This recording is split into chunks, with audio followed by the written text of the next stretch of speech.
Fake fake fake fake వాళ్ళు fake comment చేసుకుంటా ఒకటి నేను విజ్ఞప్తి చేస్తా ఉన్నా, ఎవరైతే రెచ్చగొట్టే నిజంగా బాధలు ఉన్న వాళ్ళకు మా అండగా ఉంటాం. తప్పకుండా ఒక్కొక్క బిల్డింగ్ ఏదైతే కూర్చుంటారో ఒక్కొక్క కమిటీ వేసుకొని అన్ని పార్టీలకు కలిసి బీజేపీ వాళ్ళు అన్ని పార్టీ వాళ్ళని కలుపుకొని మనందరితో కమిటీ వేసి వాళ్ళకి ఏ విధంగా అన్యాయం జరిగింది, వాళ్ళకి ఏ విధంగా ప్రభుత్వం ఎన్ని డబ్బులు వస్తున్నాయి మిగతా మేము సహాయపడతామని చెప్పి ప్రామిస్ చేస్తా ఉన్నా. వీళ్ళు రెచ్చగొడితే రెచ్చిపోకండి.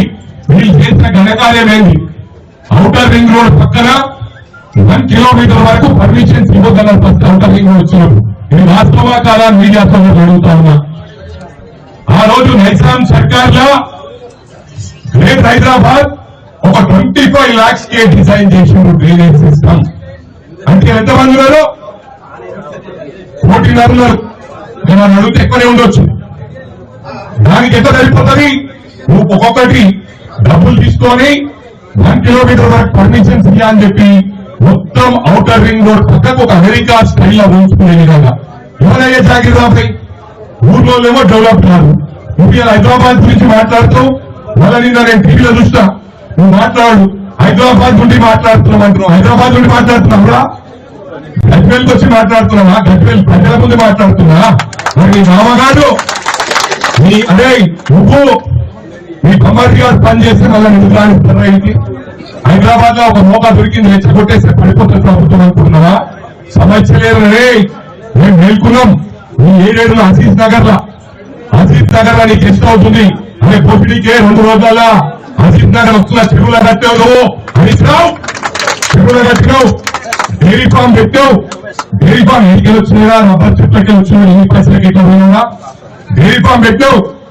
ఆ డైరీ ఫామ్ విజయ డైరీ ఫామ్ లో చట్టం పట్టించి మొత్తం నువ్వే తీసుకున్నావు. దాని పనులు ఇవన్నీ మేము చూస్తామనుకుంటున్నావురా?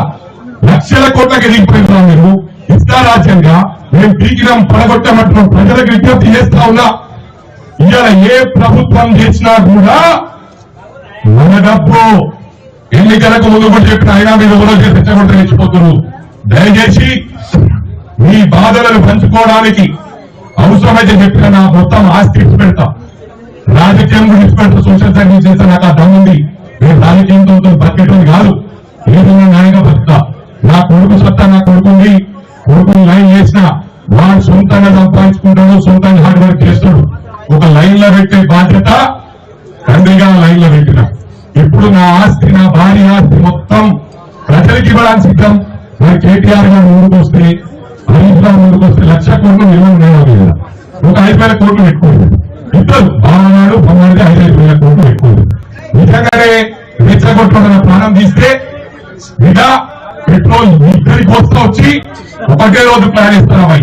నేను ఈ చెప్తున్నా, కేసు అయినా పర్లేదు, జైలు పోయినా పర్వాలేదు, ఒకటే రోజు ప్లాన్ ఇస్తా. కేటీఆర్ గారి మా కార్యకర్తలు ఎవరైతే సిన్సియర్ గా పార్టీకి పనిచేస్తుందో ఒక 500 మంది కేటీఆర్ గారిని పెట్టుకుని పోస్తారు, ఒక 500 మంది నా మీద పోస్తారు, ఒక 500 మంది హరీష్ రావు గారి మీద పోస్తారు. ముగ్గురం నేను సావడానికి సిద్ధం. నేను సావడానికి సిద్ధం లేకుండా పట్టుకొని చంపేస్తాం. కొడుకు గమనించి దృష్టిలో పెట్టుకో.